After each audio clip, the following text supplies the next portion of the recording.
We always say seat time is king, so sit on down and listen in to Motorsports Tech Talk with your hosts, Brian and Eric.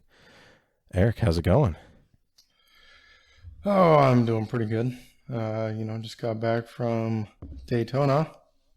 So race season is started and, yeah, just living the dream.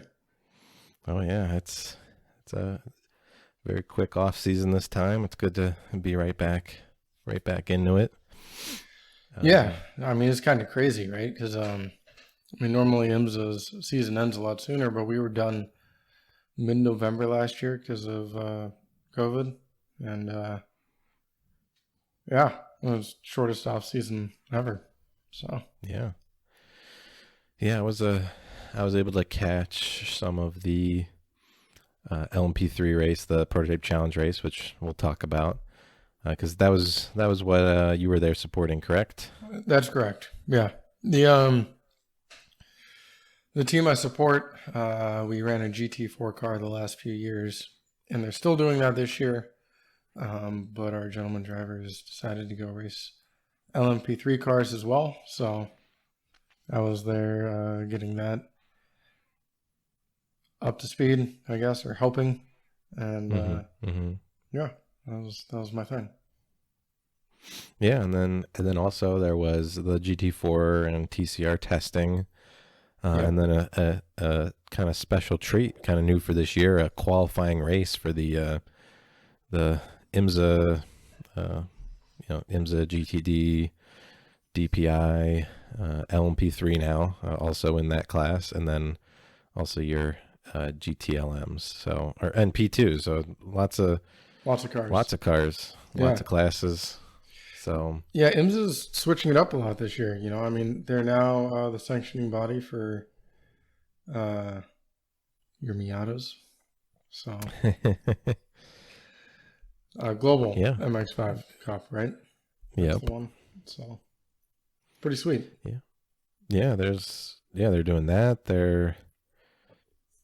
I mean, it seems to be working. The numbers signed up are pretty good. I mean, unfortunately, the some of the top, you'd say top classes like GTLM and DPI, their numbers are, I'd say, a little down. I mean, we had Mazda pull one of their cars out. Hmm. Penske Acura is gone, but both their cars are still there under some new, well, old teams, but new cars for those teams. And then but then we have a lot of P2 cars, whereas we had hardly any last year. The addition of all the LP3s, and then a very pretty stacked GTD field as well. So, Yeah. Yeah, I I, think GTD is going to be pretty sweet. I saw an article the other day about maybe the Corvette going into GT3, which would be GTD in our case. mm-hmm, With their own special bop, like to make it fair and whatnot. But because as we've mentioned, the GTLM field is disappearing. mm-hmm. And they want to keep racing. So, but I mean, GTD was always the biggest field in WeatherTech, and kind of excited to see it keep growing because I think that's the coolest ish one, right? It's sports cars, quote unquote, right? But you still have Yeah, your gentleman driver in there, right? It's not all factory high paid driver stuff, and yeah, it's a lot, I don't know, more exciting, I guess, for me. yeah. And whenever there's lots of cars, it's going to be more exciting. Oh yeah. And yeah, I'm personally I'm a huge fan of just GT3 racing in general. I love watching the Blanc Pan series and the European one. GT America is I'll watch it, but it's not nothing like the European counterpart. Just so many more cars, so many more big pro teams and everything. Yeah. Well, and I know some guys who did that last year, right? Because K-Pax went over and raced in Europe. Um, and I don't think they are this year because COVID's really fucked with a lot of people's Hmm. international plans. But yeah, I mean it's really cool. Those guys in Blancpain in Europe, they show up to race. They're very serious. Oh yeah. Whereas Blancpain or SRO here in the U.S. is, it's still racing, right? It's still fun, Yeah. but I'd say the winner of those races is determined by who makes the fewest mistakes. Mm-hmm. It's not really that way over in Europe, at least for that series.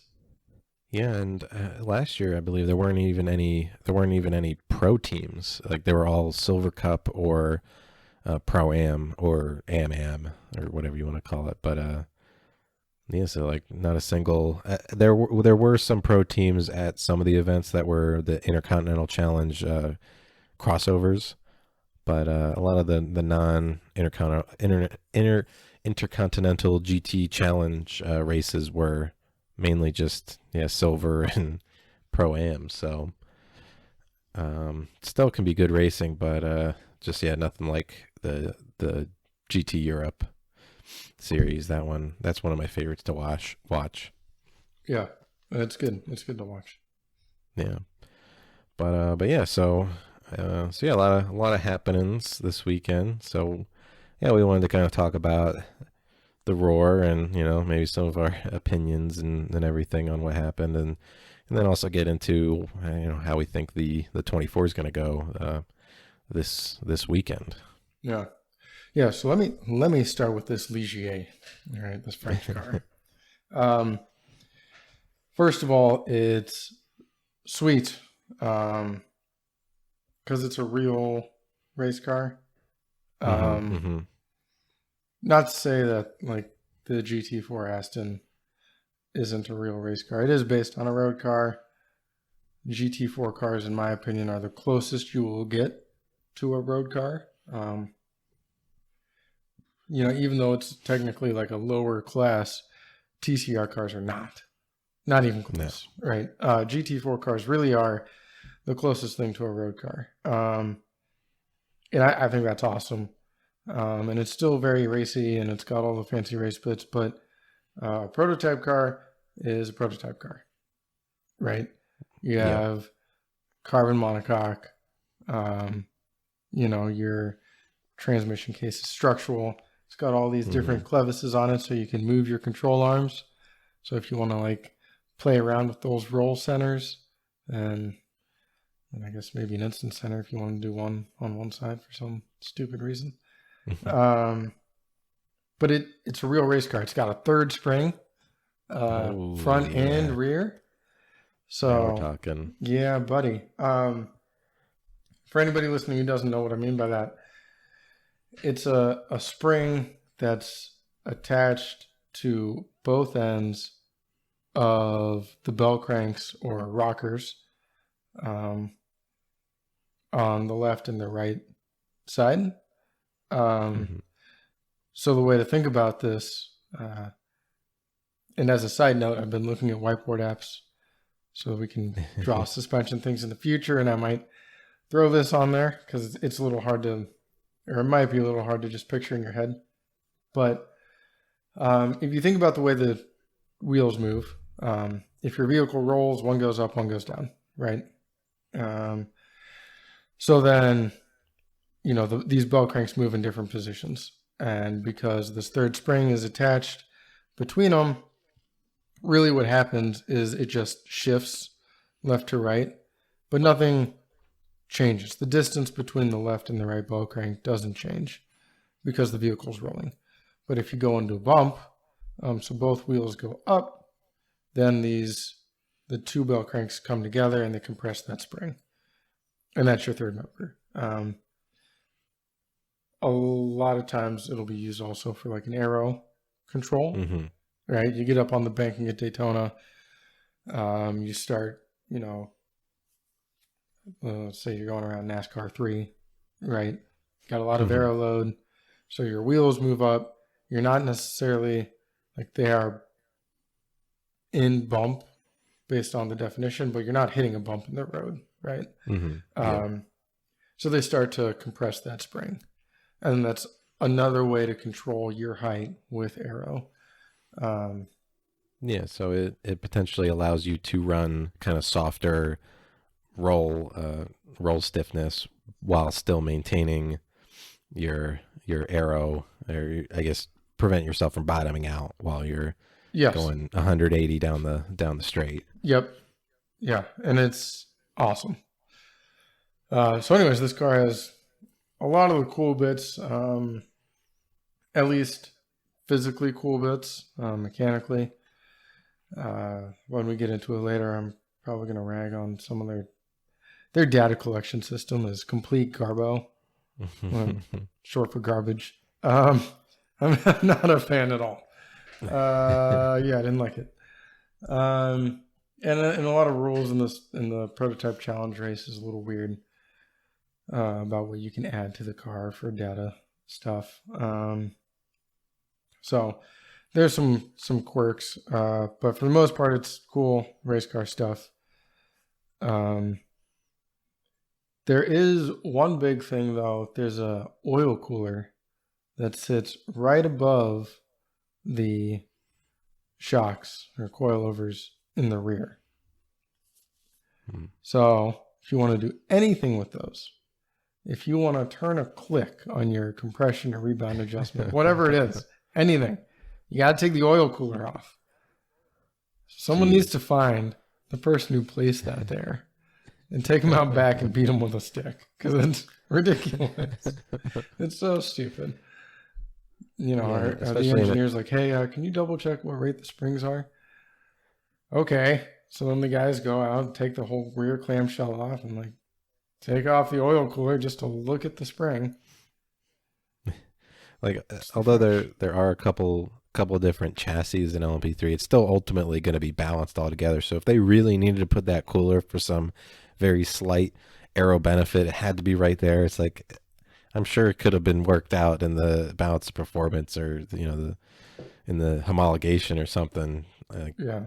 if I was making one of those cars, I would be trying to make it as Well, it'd be trash. kind of easy to work on as possible. I know I would take like a Mitsubishi Starion and try to turn it into a prototype or something. Like an idiot. But yeah, I mean, and most of it's pretty easy to work on, but that kind of shocked me. But yeah, overall, it's a pretty cool car. The coolers were huge and plenty. And I guess it makes sense when everything's like, but it also kind of doesn't to me, I guess. You know, when everything's like covered in carbon, you know, you have some like stagnation. You need really big oil coolers, but also when your coolers are in the side pod, you're controlling that flow pretty well. You should be getting a lot of flow over the radiator. Kind of surprising, but I don't know. But yeah, it's a Nissan V8, 455 horsepower. K-Tech supports the car, so I don't know actually if they build them or what, but I thought that was interesting. Yeah, I believe the engines are. I believe the engines are loosely based on like a Q45 engine, basically the V8 you get in a big Nissan SUV. But of course, I mean it's a basically modified heavily from there to be, you know, suitable for racing. But maybe theoretically you could get get an engine out of a junkyard from one of those and maybe use the block or something. But yeah. It's I guess it's but going back to the cooling, I imagine because it's a spec engine, so all the cars have those, even if it's a different chassis. I imagine their number one goal is to make it reliable, so they can be a little more maybe aggressive on their cooling package because everyone has the same one, so it's not, you know, that big of a, you know, they're not competing against someone else. So as far as the engine package, sure, yeah, and I mean that's certainly a fair point. But I thought the whole vehicle is interesting. There's little NACA that we've talked about before, all over the place, like just feeding air like to the alternator, which is something that I guess not surprising when you see it, but I hadn't thought of it beforehand, so I thought that was pretty neat. But yeah, overall, pretty cool car. Yeah, what did you ask for? Not much. They're relatively cheap in the world of race cars. Yeah. Not cheap for anybody sitting at home, but you know, uh, and it didn't turn out this way in the qualifying race the WeatherTech series had.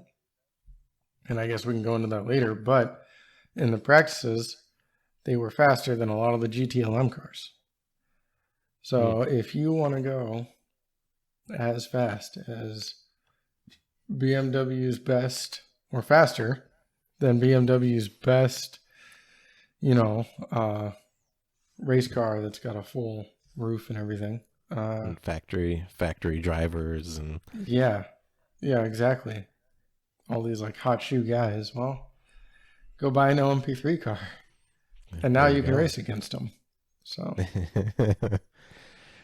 yeah, it's they've for some reason I feel like all of the prototype classes have been able to keep their costs down a lot more than the GT classes, because that's why that's why GT4 exists, is because GT3 was supposed to be kind of your entry level GT racing, but now the cars are $500,000, and to run them for a season is several mil. oh yeah, and $500,000 is a used one. Yeah. Right. Yeah, like new they're close to $1 million now, and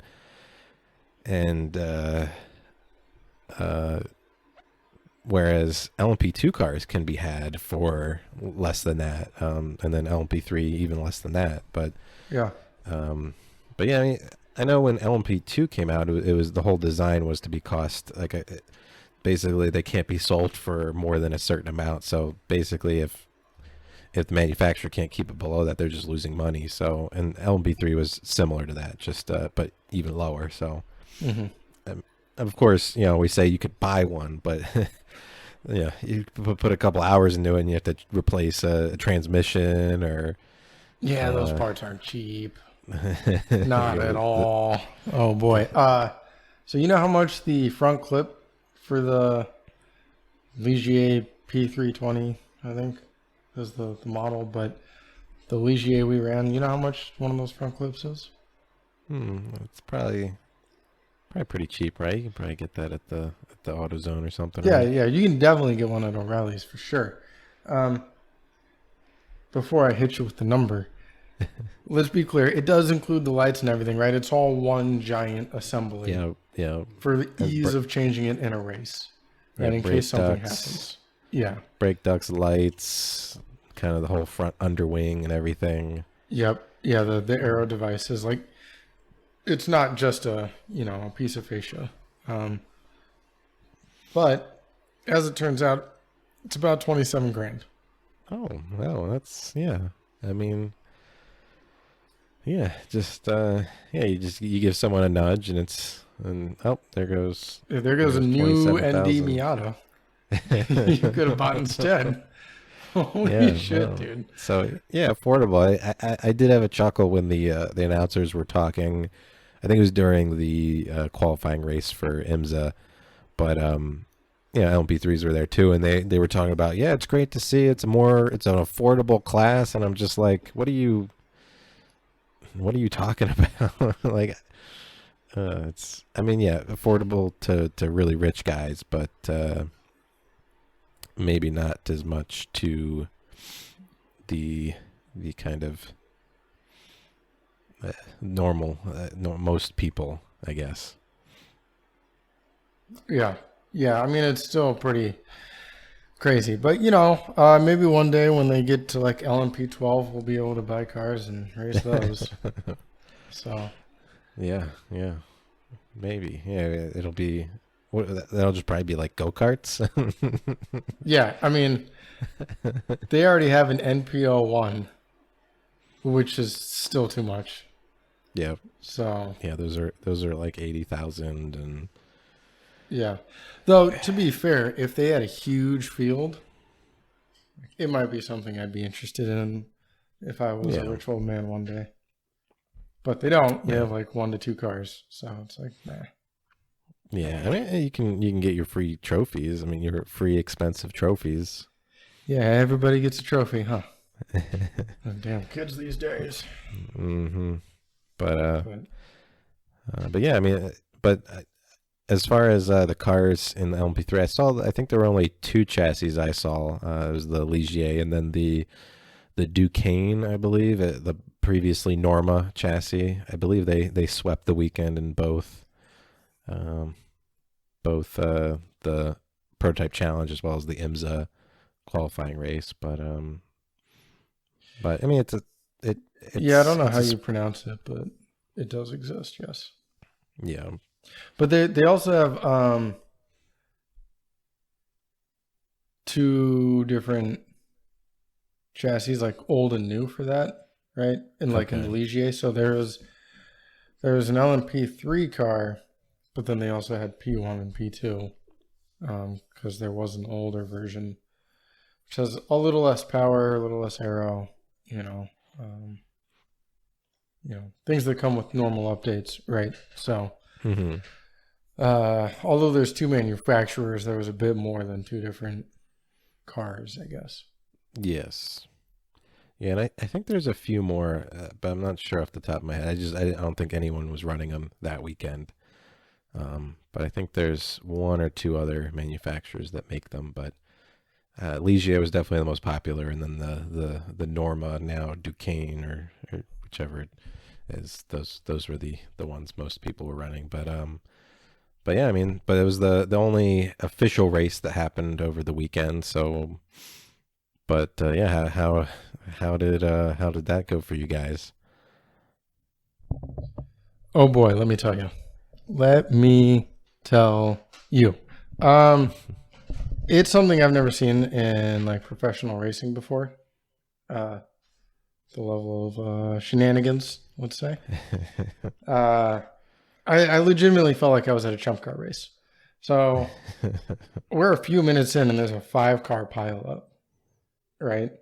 Um, just I don't know, damage and carnage everywhere. Our AM driver missed quite a few wrecks, many times. Hmm. Good for him for that. And yet, someone blew through a yellow flag and clipped his rear, which put us in the pit for a long time. We did pretty Hmm. poorly. Um, Out of the cars that finished, we were last. There were more cars that didn't finish because, Hmm. again, the carnage. But Yeah. yeah, like our driver was coming out of the bus stop. Actually, not even really coming out of the bus stop. He was out of the bus stop on the banking. It was a yellow flag. Everybody's going slow.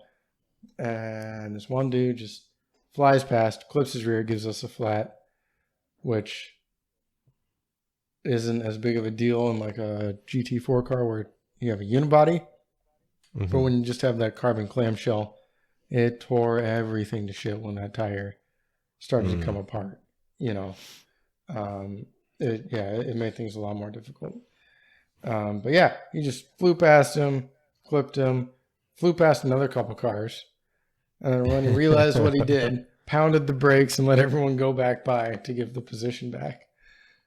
It's like, Yeah. bro, what? Oh man. So Uh, yeah, I mean there was a lot of incidents. And I mean if you watch the race, the camera didn't even capture all of them.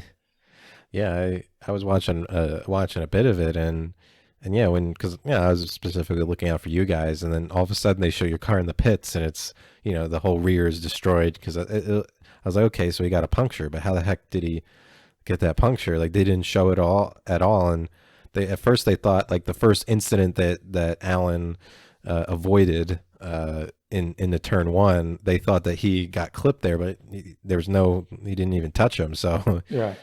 So then, yeah, I guess like you said, he got clipped. They didn't even catch it on the camera, and but race is basically over, and yeah, there was a lot. There was so many dive bombs that just never ever were gonna work. Like Oh yeah. there Like absolutely.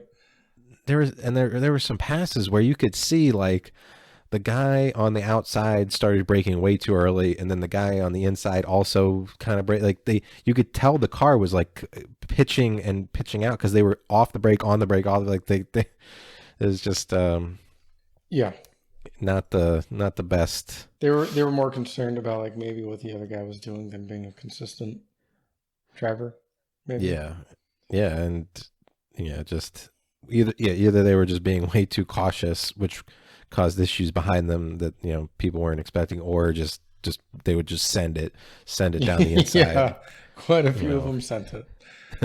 and it didn't work out. No, no, it didn't. Um, it did work out for Ligier though, Yeah. kind of, I guess. I was gonna say they'd be making a pretty penny on all those repair parts, Oh yeah. um, but they didn't really have that many available in the U.S. I don't know if Oh. that's a COVID thing or what, but I think that Sirius is going to be in trouble if they don't get up to manufacturing all the spare parts they might need. You're just gonna see cars with like duct tape holding on front ends Exactly. and everything. That's just going to be like, yeah, that happened to Lime Rock 4 weeks ago. Still waiting on parts. But But one thing I thought was interesting was the team that won both races, both the IMSA and the or I guess both the main qualifying race as well as your prototype challenge race. It was the Mueller Motorsports America.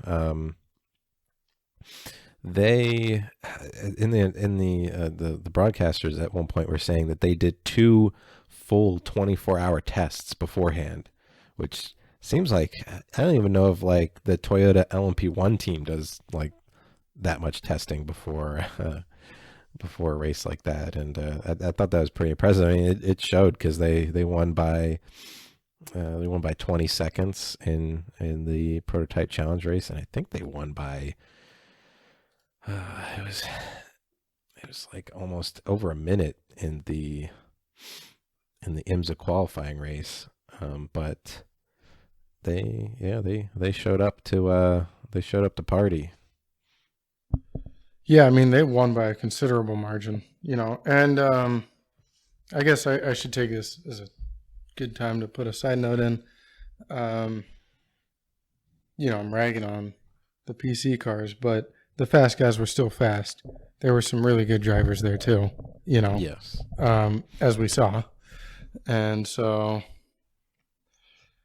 I mean, as you kind of just said, they were fast. I talked to one of the drivers who got second in the airport when we were leaving. And he's telling me, he's like, they're just so far ahead.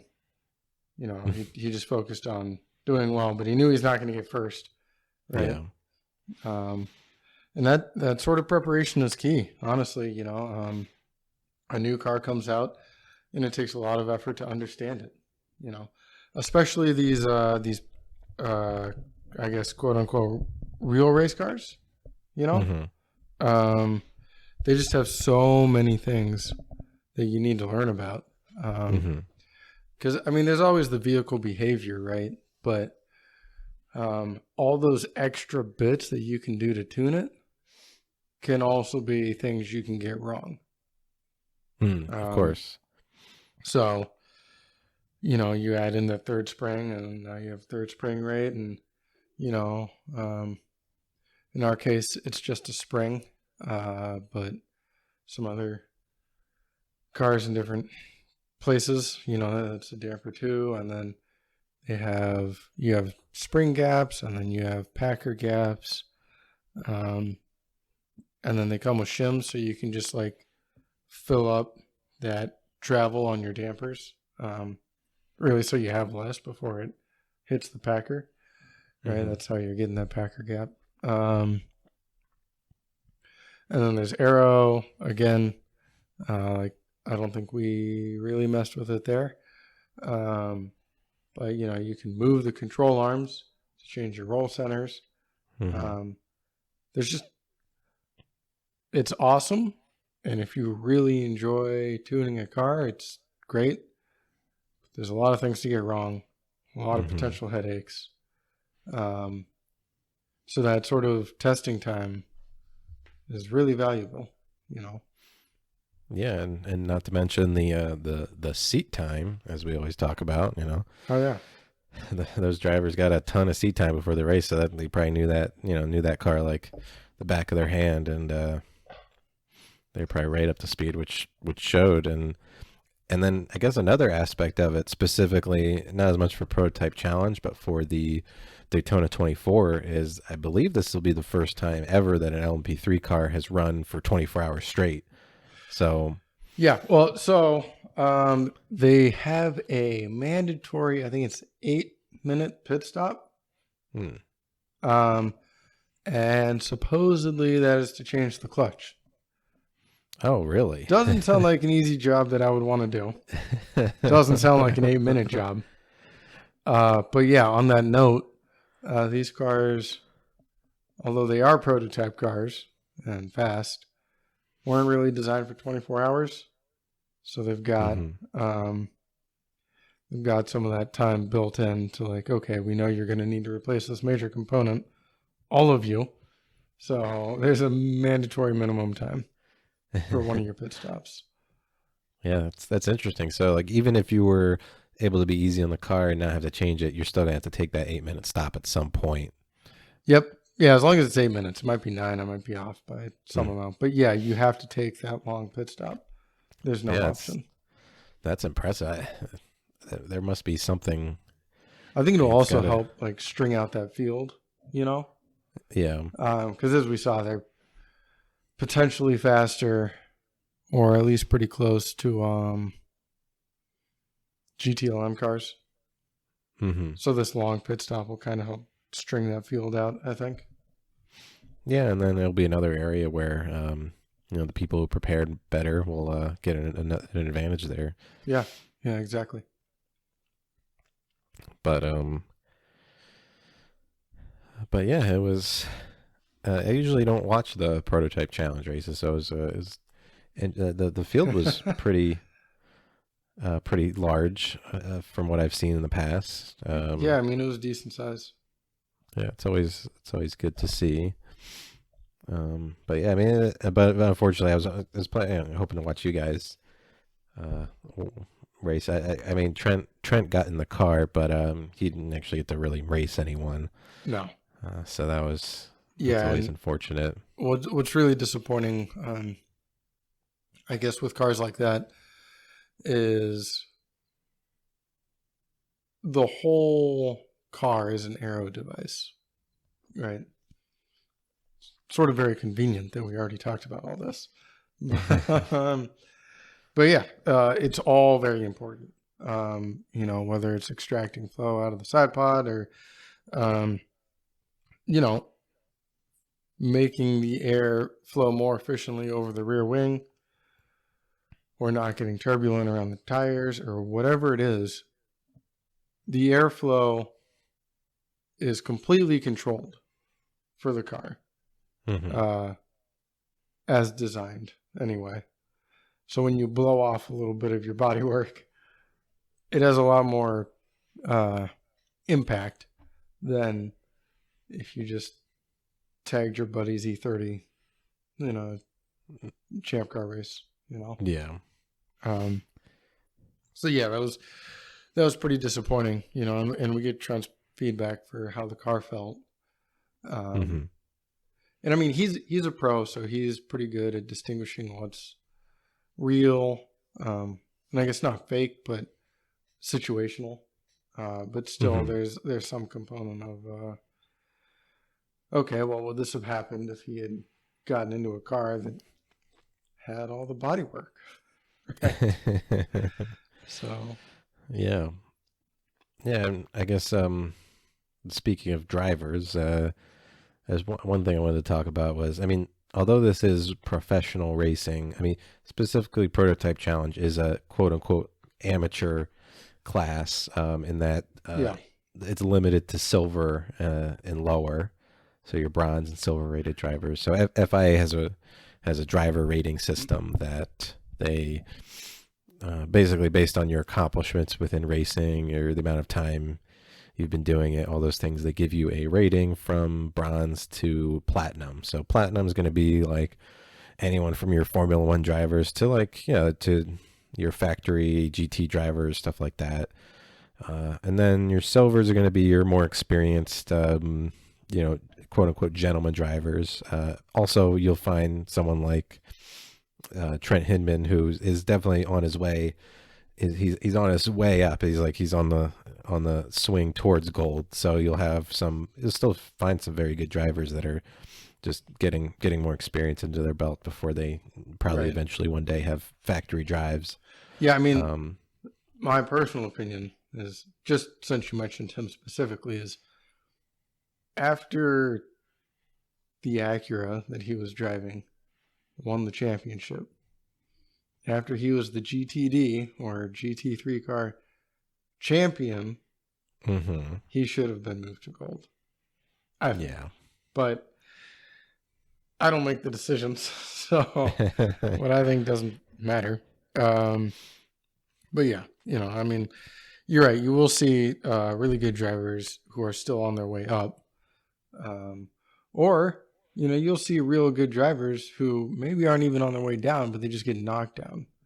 Right? So Johnny O'Connell is an old man, and I don't know how old he is, but he hit a certain age, and they're like, all right, you're silver now because you're old.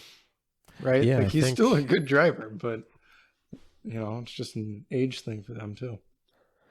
Yeah, if you, I mean that's all in the requirements. Like basically, I think it's 55 or maybe it's 65 or something. Once you get past that, you're auto demoted down to silver. I think it's 55. You go down to gold, and then 65 you go down to silver. So, but I mean, he's still the same person, just but yeah, now I mean, he can race in the amateur series. So yeah.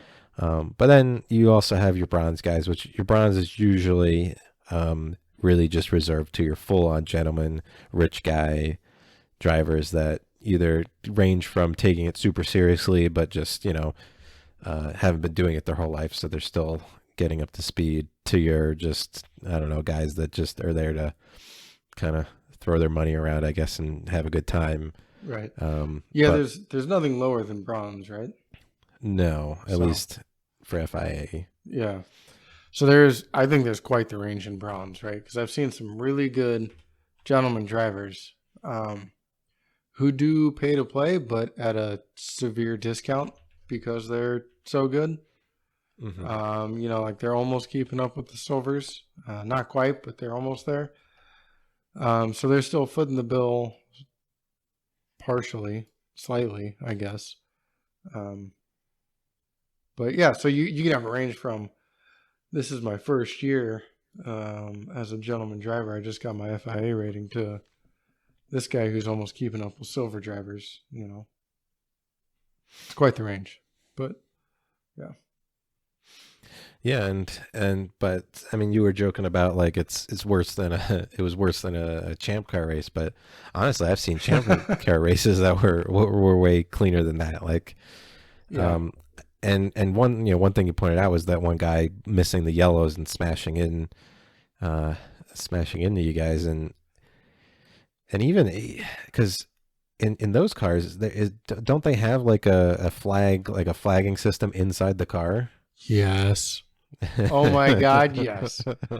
Trying to give him the benefit of the doubt and assume it wasn't working, but your car does not get. So, at least at these series, you have to get a safety sticker at every track, every race, right?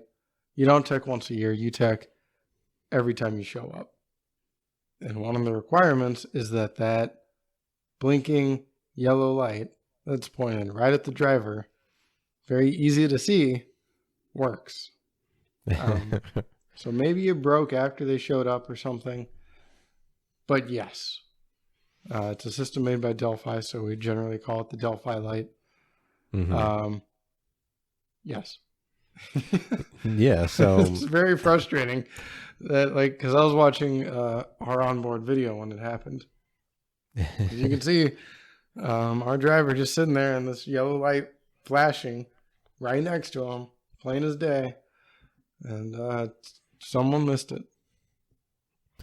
Yeah, and so like we said, that there's drivers, although they're all similar ratings. There's just a kind of a lot of different, I'd say, skill levels, and obviously that can lead to incidents, as we saw, especially with such fast cars. Relatively high power to weight, Hmm. lots of aero downforce. I mean, these cars, they're very fast, and Yeah. um, I mean, compared to, you know, if you look at the WeatherTech field, you'll feel like maybe they're not that fast, right? Because then you have LMP2 cars and DPI mhm, cars, which are crazy fast.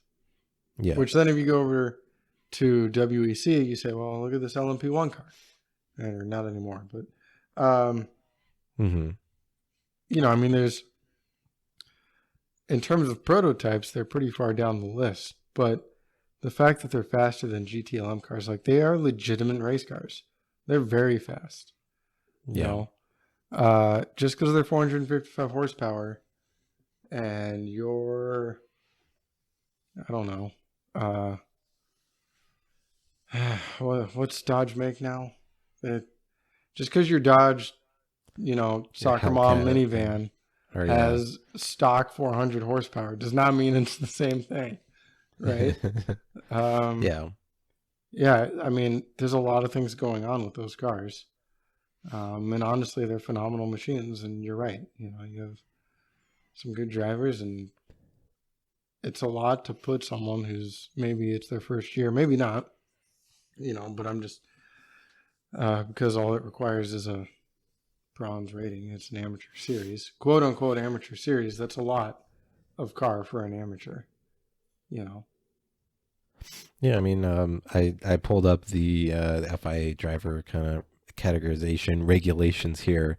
I guess just quick clarification. It's you're downgraded to silver once you get to 50, and then sorry, you're downgraded one grade when you get to 50, and then additional grade when you get to 55, and then finally you're bronze at 60. So I guess, and if you're a platinum, you'll be you'll be bronze by the time you're 60, or you'll be silver by the time you're 55. But anyway, if you looking at the bronze here, the description says any driver who is over 30 years old when his or her first license was issued, and who has little to no single seater experience.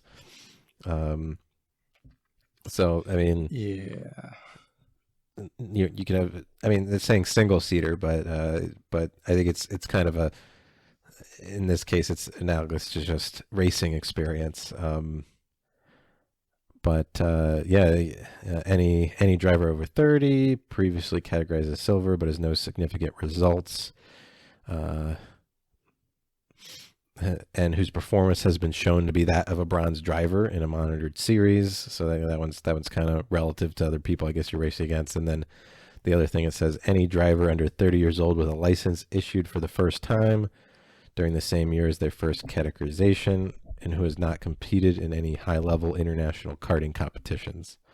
So I mean, basically, it's just saying anyone who has never really done this before, you slap them in bronze, and they can go race a 450 horsepower prototype, and Yeah. so, but that's also the beauty of With no gentlemen, ABS.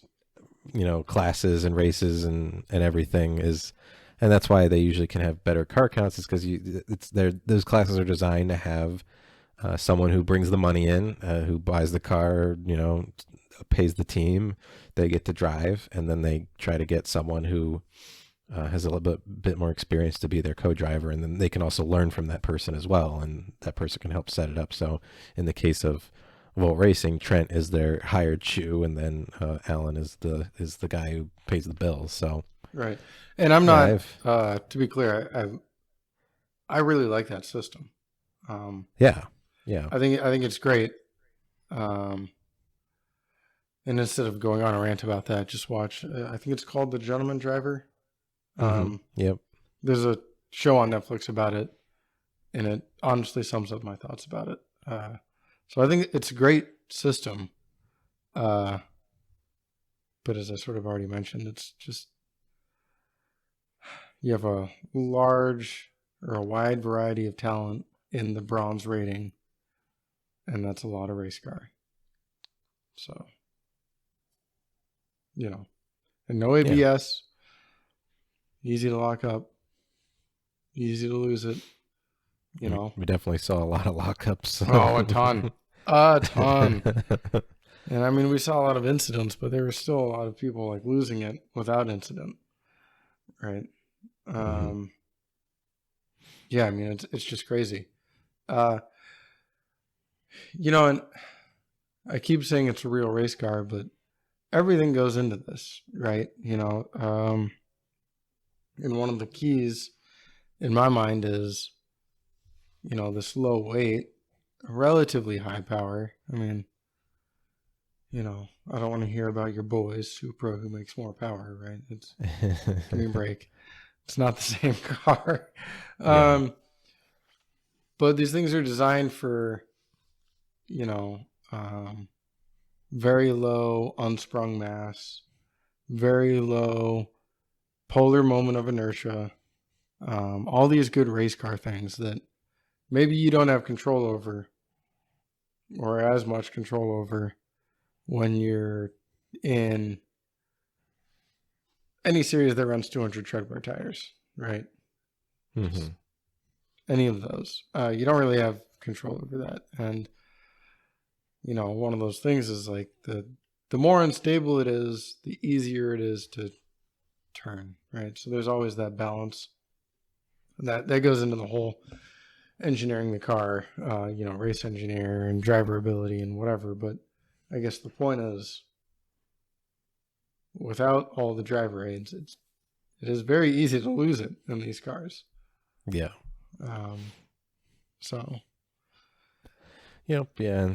First race of the season too. That's not going to help things. Everyone's got to shake the rust off a little bit. I mean, I know me personally, it takes me like at least an event to like kind of feel all the way in at least in my spec Miata to feel all the way up to speed again. So it's we're ragging on it a little bit, but it's still I think, I mean, it shows that the whole kind of gentleman driver kind of classes are the ones that seem to be working best. I mean, GTD is stacked with a lot of teams. You got all those LMP3 cars. LMP2 is also a Pro-Am category. I mean, at Le Mans, most cars are the LMP2s. So it's working, and I honestly just wish I was one of those rich guys that was running one of those cars. Yeah, I mean, we all do. But, yeah, no, I mean, I guess it's a good way to sum it up, right? I like the system. But, yeah, it's a lot. Yeah. And all the more reason for any aspiring driver to buy a kart and go practice. Of course, yeah. Either make trips to the South or live in the South and drive in the off season, right?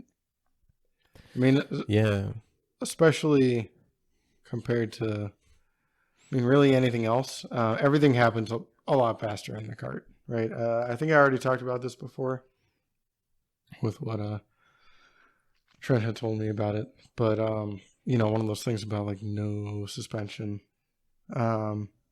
Especially if you get a higher powered kart like an X30, and like 2 strokes have nothing in the mid range. So it's all about keeping high RPMs and not sliding. And, but because you have no suspension, all the inputs to the car and your reactions have to happen faster. Like, yes, the kart is fast and things happen fast in that manner, but really what I'm talking about when I say fast is inputs and outputs.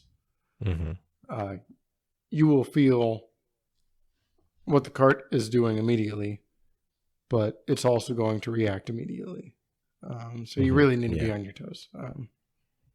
So, if you wish you were one of those gentleman drivers, just buy an X30. Go race karts. It'll be a good time. Or Spec Miatas. What I about Spec Miata? mean, no. I love Miatas. They are the greatest vehicle ever made. Production vehicle, anyway. But,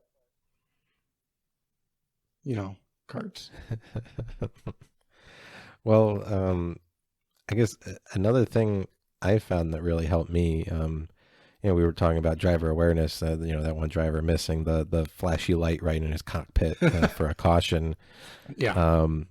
I found that doing 24 Hours of Lemons as well as Champ Car has been a huge benefit for me for kind of driver awareness, flag station awareness, like, because in those races, there's a lot of cars, a lot of people on track, and, not just a lot of incidents, but, a lot of cars breaking down too. Mm-hmm. So a lot of yellow flags. And so you really learn to really keep an eye out for those. There was a few times racing in Spec Miata, which is, at NASA, it's sprint racing style. So it's less common to have cautions. There's been a few full course cautions, but most of the time, it's not super common. So, whenever there is one, there was one time where I caught a flag that no one else did, and I got passed under yellow by a couple people, and then, they ended up getting DQ'd. And then there was another time where, it was a full course caution, and they pulled all the flags because the start finish went green, but the line of cars was really long, and it was at Mid Ohio, and we were all the way in Thunder Valley, and basically I noticed it. I jumped and got past everyone, but unfortunately I wimped out and gave the spots back because I wasn't 100% sure if that's kind of how NASA did it. If the station, because I wasn't sure if you have to be able to see the green flag, or if it's the station pulls their flag, because that's how Champ Car is. If the station shows no flag, then you're green. So I jumped them all, and if I would have just committed to it, I would have won that race basically. But should have.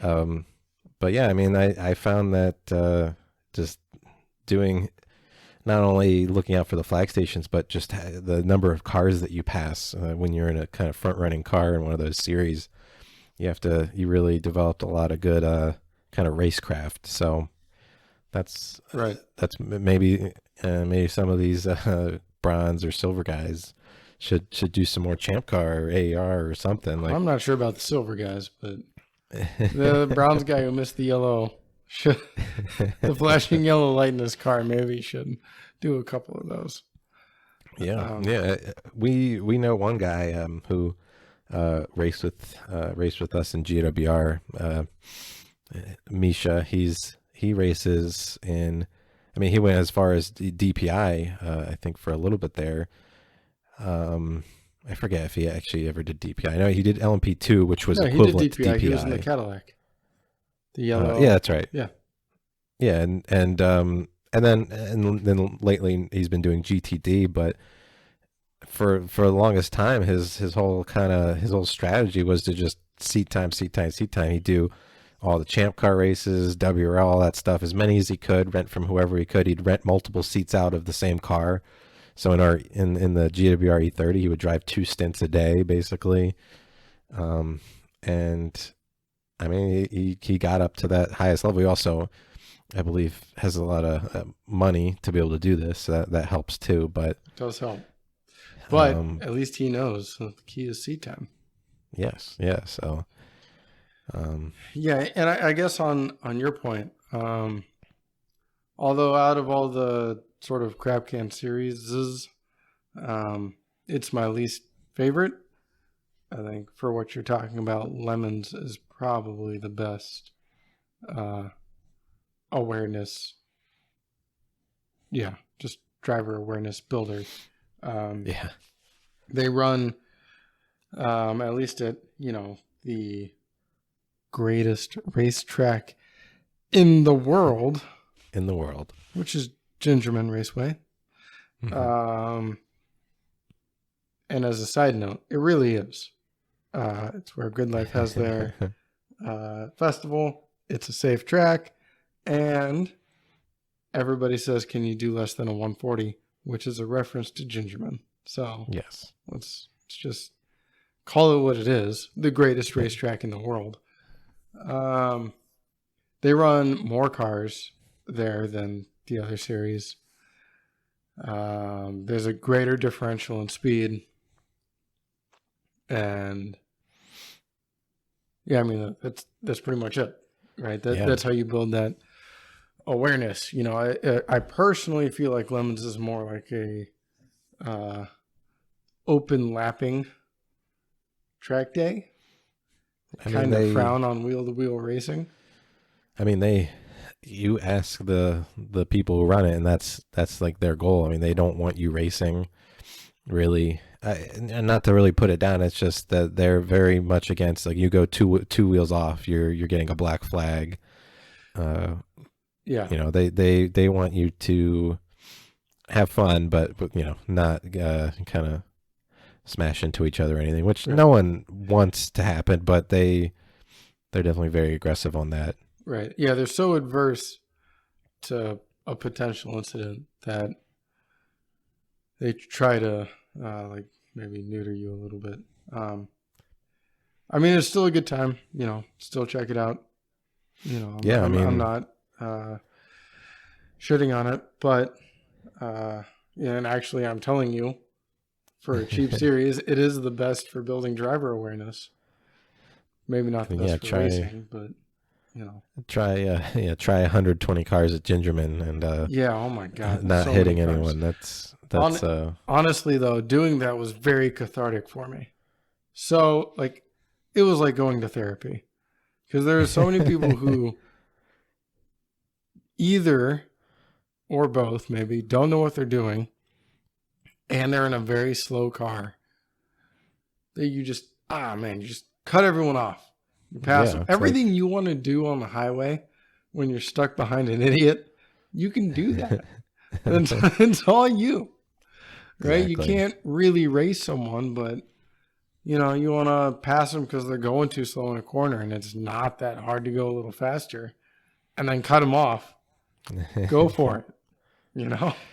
Yeah, it has its place in my repertoire of series I race in, but yeah, it can be really fun, and but yeah, I think that's something that I think a lot of people are missing in their driver careers, is this frantic enduro crap can stuff where they you're gonna get a lot of good experience. I mean, and specifically Champ Car, like, they go to all the big tracks, so you know, it's well, and actually, side note, very important. Going to Mid Ohio this year, I am absolutely stoked. And it's not on a weekend, or it is on a weekend. Sorry, it's not on a weekday, so I'm pumped. They only ever run bikes on weekdays in Mid Ohio. They just don't care about us. Describe 2 wheels matters. But are you going to have a car there? Because I want to race an endurance race in Mid Ohio. I mean, assuming I haven't let's get it on recording. As soon as assuming I don't move to warmer pastures by then, yes, it will be ready. I will have a car. I'm ready to go. I mean, you know, Mid Ohio for me is like, you know, NASA does it 3 times a year, so it's kind of boring at this point. Although I've only done it twice myself, but miserably once. Yeah. So, but yeah, it'll be ready. We'll be out there. All right, and, it better be. If it's not, I'm gonna come steal your Spec Miata, put some 200 Tripler tires on it, and race it. Because I want to go. It's as long as the weather is good, it's one of my favorite tracks. Definitely, yeah. It's up there. But the weather has to be good. It's pretty awful in the rain. Oh yeah, it's notoriously slick in the rain. Mm-hmm. But yeah, it's we'll see. But that's the plan. But I guess it wasn't just LMP3 racing at Nope. Daytona last weekend. We also Yeah, I mean, also let's just saw work our the way up to the big cars, so then go to like Pilot Challenge, I guess. yeah. Yeah. So, um, I mean, they did their things. They had 4 practice sessions. My takeaways from that, though, and I didn't look at TCR at all because that front wheel drive nonsense is not for me. But it was overcast, and for Florida, it was cold. Not that cold, right? I mean, coming from the Great White North, not that cold. But, it was overcast, a little chilly, and that means Cayman weather to me. When we had the Cayman, it was very temperature sensitive. Trying to get an answer about that from those turds over in Germany is like pulling teeth. So, but as far as I could find, looking through the data for like Lambda and all this other sort of stuff, it didn't look like the engine was, or the controls for it, right, was doing anything crazy with temperature. But the car definitely had a power problem, temperature related, right?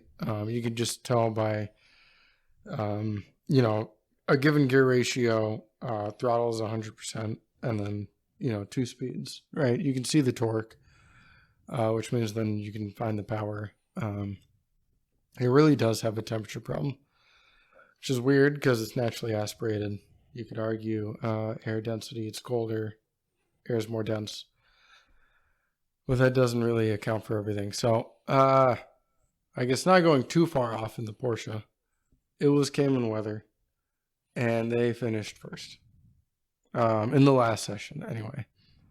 So that's cool. I've seen that team though. I think that team was BGB, right? No, Right Motorsport. Right. Okay. I guess I'm not 100% sure who the engineer for them is then. Because I've seen, if it's the same one as BGB, I've seen that team go through practice sessions really just trying to set a fast lap. Sticker tires, low fuel load, hot shoe driver. Like they just see what they can get out of it, really try and get that upper bound. Which is cool for practice. You can see what the car will do. Race pace is obviously very different. So that's a bit on the fence, right? I wouldn't put, if I was a betting man, I wouldn't put my money in the Cayman. Just because they did finish on pole in the last practice session. But, I guess that's just the way things go. I don't know. What do I know, right? So yeah, and then I guess moving down at least to the, I don't want to say the big cars, right, but things I pay attention to. Obviously Volt was in 4th. They have the Aston, and I think it was a variety of a field all the way through that, right? You didn't have anything repeating or any manufacturer repeating.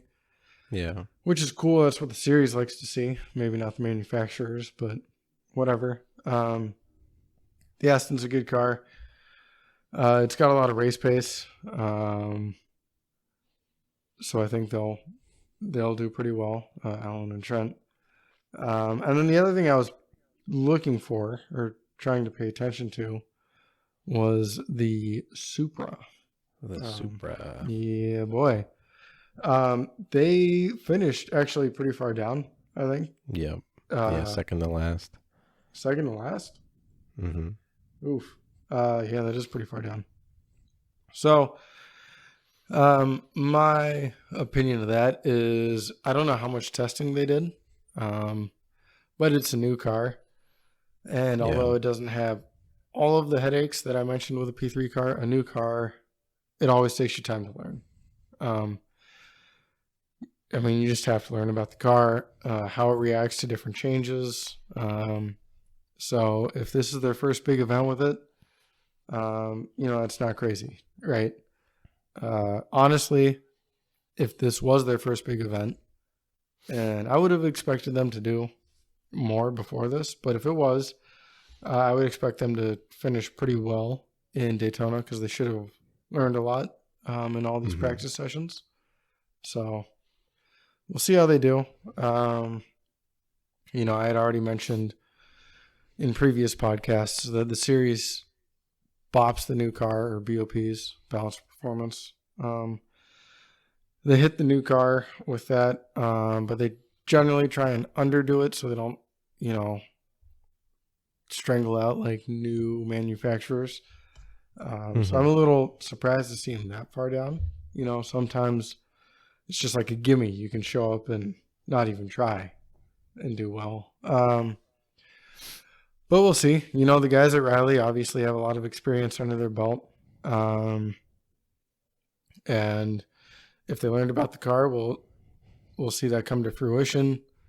If they did learn about the car already and, the series just overbopped them, I guess, it'll be a couple races until they adjust it. But then we'll see that come back. But I am excited to see what the new Supra can do. Yes, it being as far as I can tell, it's obviously their first race with that car. It's obviously not Riley Motorsports' first race, but also I'm not too familiar with their drivers, so they might be, I guess, newer, at least as far as IBSA or maybe even Daytona is concerned. Sure. But yeah, they weren't like way off the pace. 1.7 seconds. It's not crazy. Whereas the last place car was 3.4, so that the one right next to him. So they were that was having crazy. some issues, but it's still a lot of time. But it's just the test, and maybe they're sandbagging a little bit. I don't know. Like you never. Yeah, they could be. That does happen, and honestly, that's some of the name of the game, right? Is controlling your BOP. So if you make your car as fast as you can feasibly make it, and you just blow everyone out of the water, they're going to reel you back in. So sometimes you don't want to make your car too fast. Obviously, you don't want to end up second to last. Mm-hmm. But in a practice weekend, maybe that doesn't matter too much, right? So controlling where you finish is a big part of strategy throughout the season. Yeah, and like you said, with the weather, maybe just the cooler weather isn't very friendly to the Supra. It's just it just could be condition based, but I imagine mostly it's them getting that car up to speed and everything. So right. We'll be keeping an eye out on that for the race this weekend. So eye on the Supra. Yeah. The BMW Supra. Oh, okay. Let's just calm down. For anybody who has strong feelings about this, Yamaha had a lot to do with the 2JZ GTE. It's not the first car that Toyota didn't make that Toyota made. So relax. It's a Supra. Just enjoy it. This is coming from a Toyota engineer, so I'm just, just have it some fun. But yeah, now you're fired. Yeah, exactly. But so that's GT4, TCR. We didn't follow too much, but you had the Civics 1 and 2, which usually we see the Hyundais up there. So yeah, we saw the Hyundais up there all last year, so they might have been hip with that bop. I don't know. We'll see. Again, it could be condition dependent, but the Hyundais did really well last year and decently well the year before. So it's only a matter of time before IMSA, clubs them, hits them down. Yeah, in the Hyundai's defense, they usually have kind of the biggest, maybe not numbers, but they also have very. At least this time they do. I can't remember how the last season went. I think there definitely were a lot of them, but this time specifically, uh, Yeah, it's there's a lot. And one thing I fun. missed that I just caught now is there's also a new Hyundai, a TCR car, the Elantra. The Elantra. Look at that. The So Veloster's still that's ahead of it though. So yeah. So but yeah, new cars come. I guess they weren't. Maybe they're having that. Hyundai has that in their back pocket. If the if the yeah, Veloster gets popped, then they switch everyone to the Elantras. that'd be pretty funny. Ha! Different model. Gotcha. But yeah, TCR. I mean, like we said, they're interesting cars in that I mean, they're not cheap. But they're nothing like what you'd see. They are Uh, so far from the road car. which Sequential I guess gearboxes, like crazy data systems. Those engines are strung out. And I assume they're not. They're just finished machined, but they look billet, right? Um, yeah, I mean, it's so far from the road car. So yeah, far. and it's definitely I guess it's not for the lap times they're doing. It's not that surprising because I mean you take a Veloster on the track, and it's not going to do anywhere near that. So it's a little less surprising to see a Aston Martin Vantage go out and do fast lap times. So it's what they're Right. starting with, is not very racy. So it takes a lot more. But You from what telling I've me a seen, Civic Type R isn't very racy, Scrub? Is that what you're telling me? it can be. I mean, as you can see, if you just change out every single part. But Although, but funny note, because they're front wheel drive and front engine and just crazy front bias, I think my brakes in a Miata are bigger than their rear brakes, or the same size. I think they're the same size. They're so tiny. It's awesome. yeah, one thing I noticed recently was they had this giant, like, what looked like a handbrake lever, and I was like, what are they trying to do, drifto mondo over here? Like, what's going on? Apparently they use it to heat their rear tires during like cautions and start of the race. So they're slamming on that. Basically it's just a rear brake. It's just like a handbrake, but it's heating, it's putting heat into the brakes, which puts it into the wheel, which gets to the tire. So they apparently need to use that, but apparently maybe they could also do mondo driftos if they needed to, I guess, but it might Yeah, be hard with the front wheel drive. probably. I feel like you could probably get some pretty easy lift off oversteer. Yeah. But yeah, I mean, on that note, for all you nerds at home trying to apply this to your daily life, braking is a much more efficient way. I guess I don't like using the term efficient because like that's supposed to mean like engineering efficiency is energy and power out, right? But for what you're doing, it's a much better way to keep temperature in the tires. Braking is Hmm. than swerving around on the racetrack. So, maybe if you're in a champ car race, don't ABS stop in a yellow flag so the guy behind you hits you, but speeding up and then braking is going to keep temperature in your tires better than swerving all over the track. Yeah, And I then you mean won't have like some Grosjean problem where you just, drive off into a wall. yeah, I mean the swerving, it's good for cleaning off the tire if you get into the marbles during the caution, but yeah, past that, yeah, accelerating braking is way better. Yeah.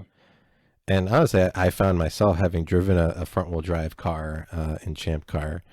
I did find it very difficult to get rear tire temperature during cautions and everything. So maybe pro tip to anyone running front wheel drive cars: put a giant mega just rear brake circuit handbrake on your car and use that to get warmed up at the start and during cautions. So Yeah. it's something I would potentially consider.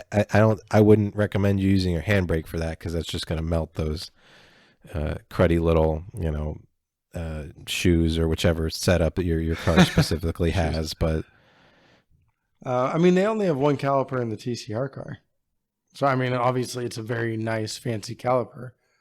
It's either AP Racing or Brembo, but all um, right, so I guess potentially they have a separate kind of, I guess, redundant circuits potentially going to that, I yeah, guess. yeah. So, I mean, if you have nice brakes in your car, maybe, yeah, just use that and add a circuit. Yeah. So, but anyway, that kind of covers those. We'll be keeping an eye out for the Pilot Challenge race, the Michelin Pilot Challenge race. But that brings us now to the big boys. Uh-oh.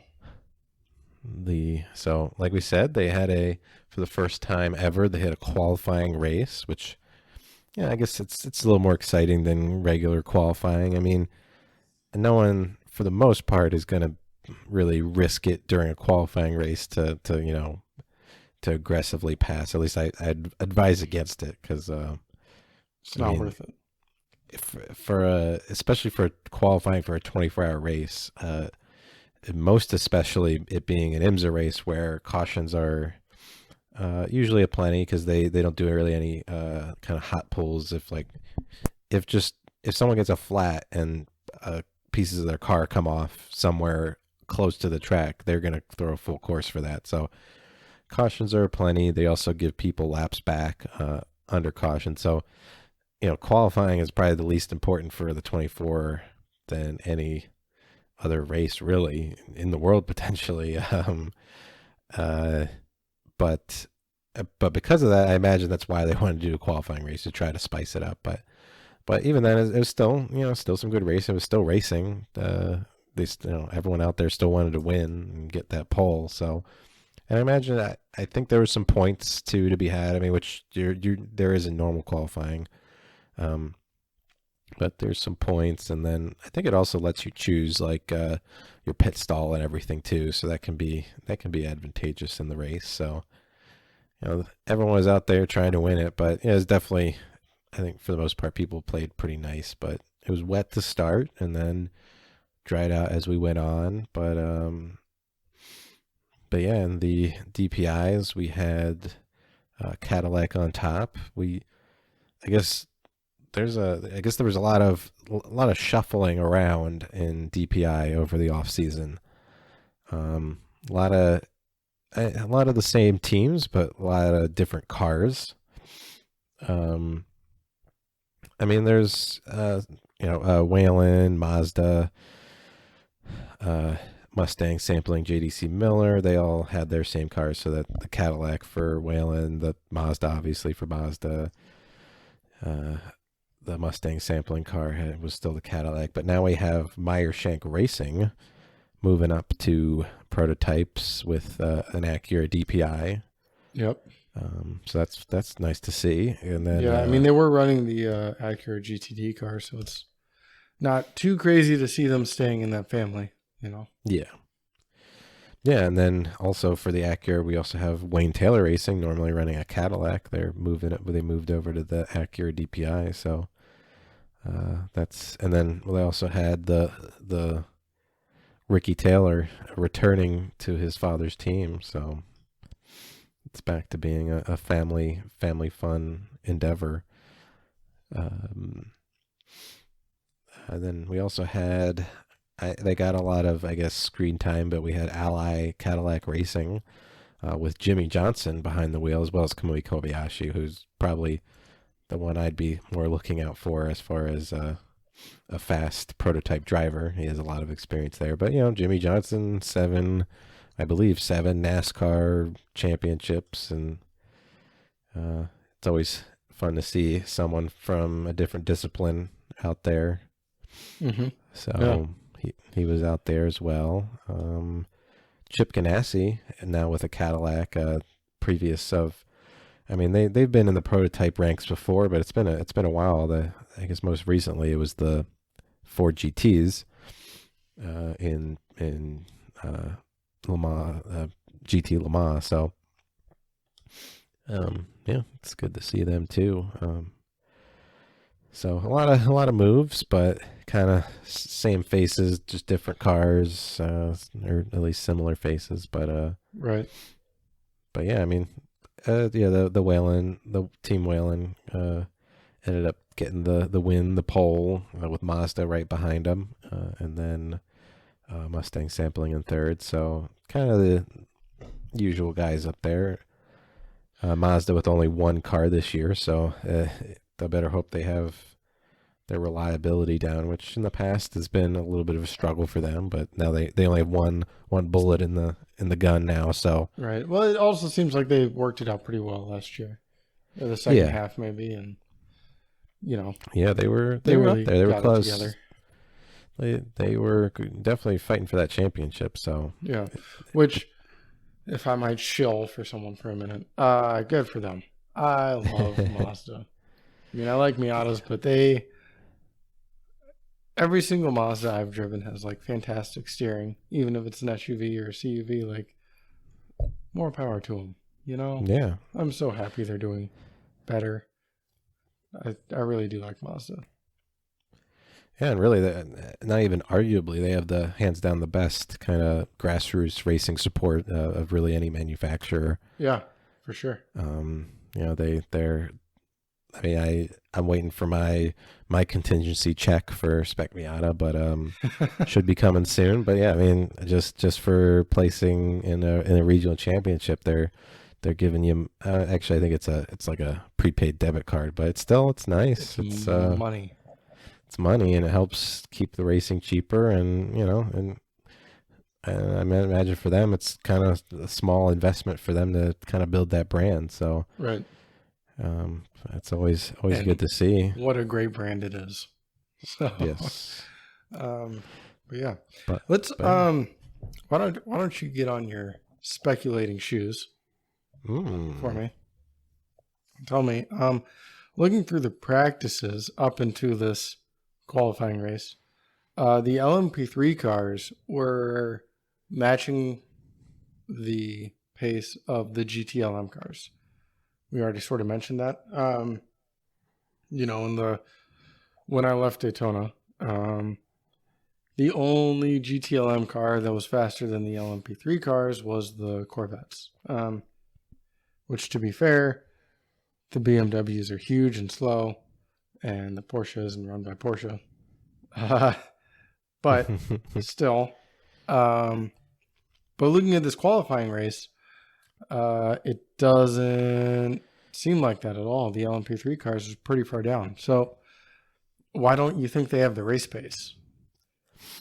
I mean, part of that's going to be, I mean, the kind of class of driver in GTLM. You mostly have platinums and golds, so you're full on factory Mm-hmm. racing drivers. I mean, you have Le Mans winners and Nürburgring 24 winners, and you know, lots of very highly decorated and experienced drivers. So they're for one, they're going to get a lot. You know, they're going to get the maximum performance out of the car. So Um, do you think it's a lot of racecraft as well? Then I guess.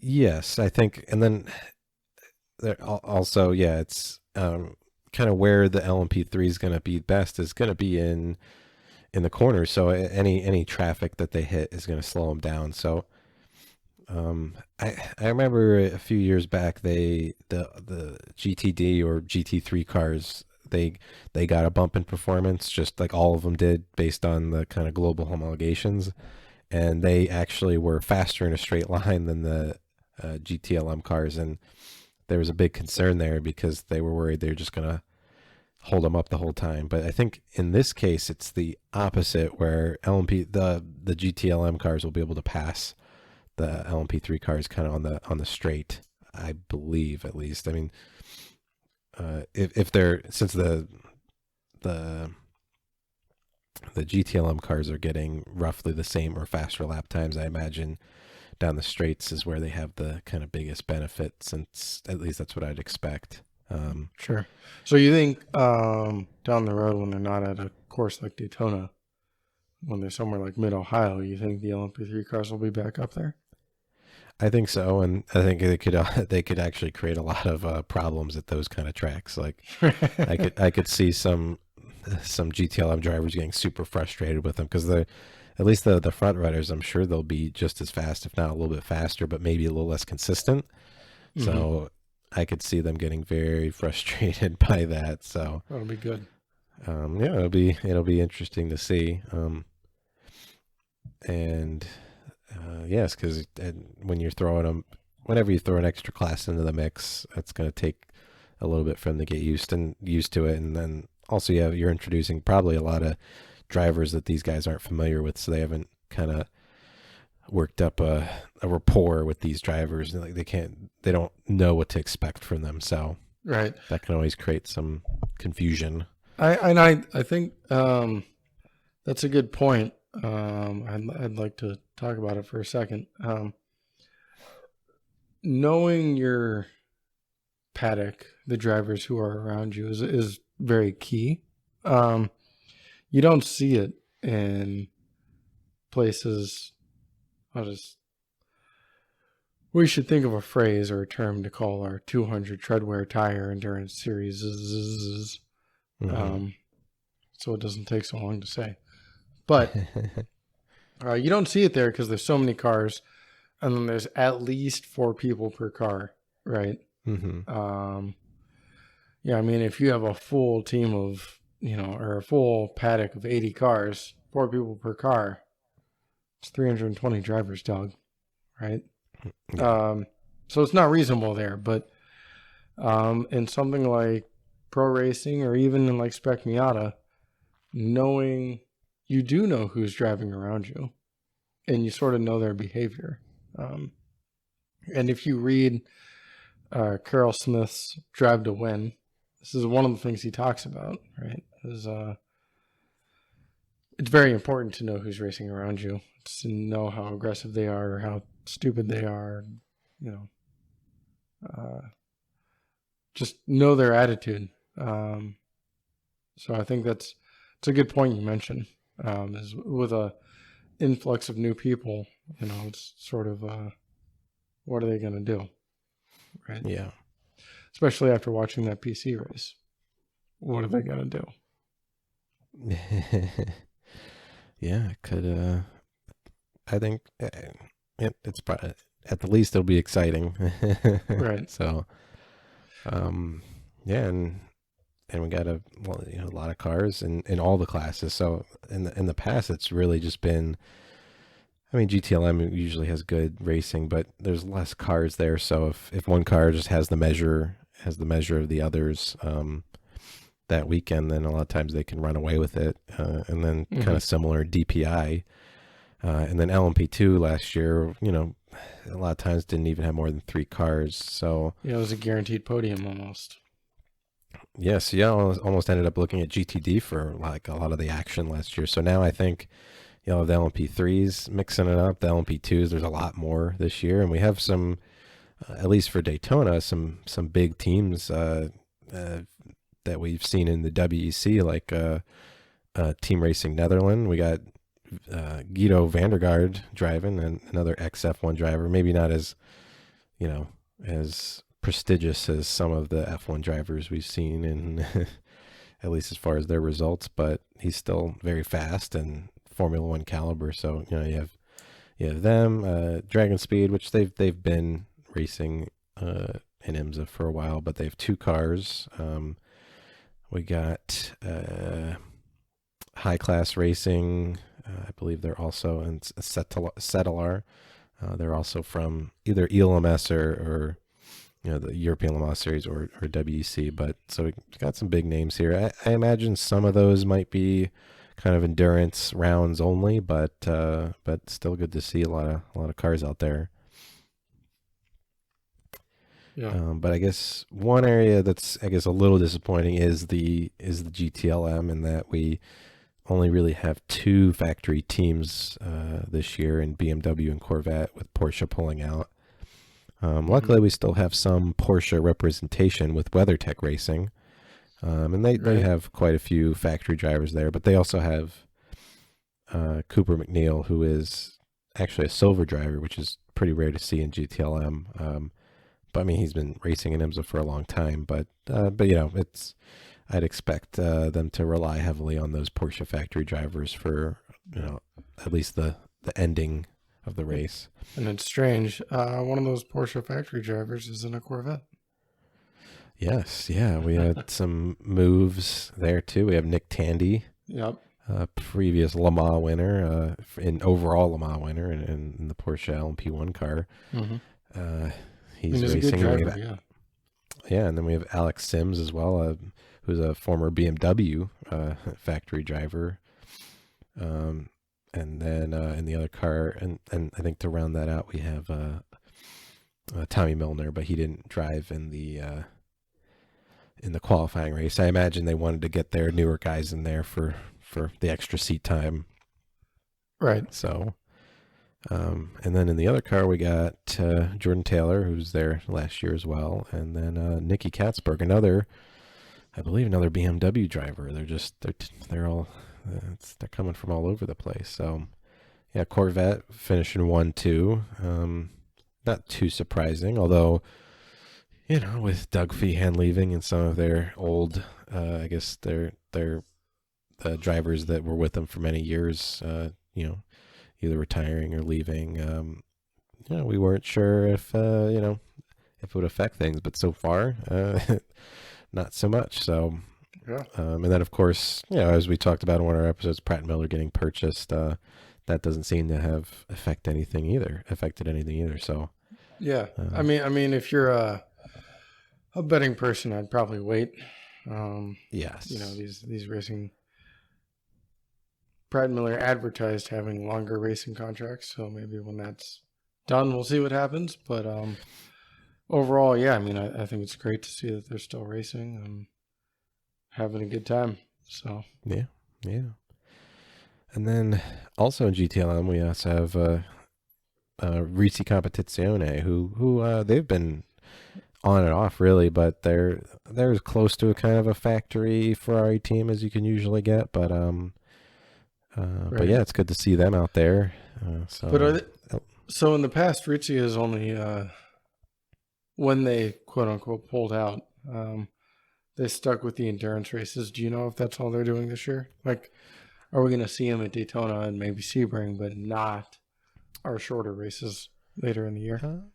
I'm not sure about that. I could see this as an opportunity with the lower car counts for them to try to get some good results. But in the past, from what I've seen from them, is they'll try to run the full season, but like if the results aren't coming in, they'll kind of either stop and just do the enduros or just pull out altogether. So I guess we'll see. Yeah, I'm not too sure about that, but at least I imagine we'll at least see them for the enduros. So that's good. I mean, it's good to, we still have 6 cars like last year, but a little more variety, I guess.